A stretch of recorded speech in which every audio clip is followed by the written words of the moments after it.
Okay, last example before you start your try it's and then move on to your homework. So the number 1 is going to stay where it is at for now, for number 3. Now I'm going to take these, the denominator. I have an x squared and I have an x to the negative 4. Those are the same base, so I can add the exponents. So this whole thing becomes x to the second power plus negative 4.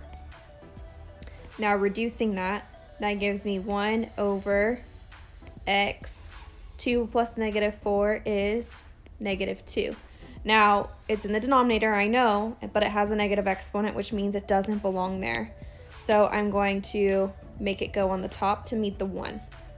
So my answer is 1x, and then when I move it onto the top, it's no longer negative, so 1x squared.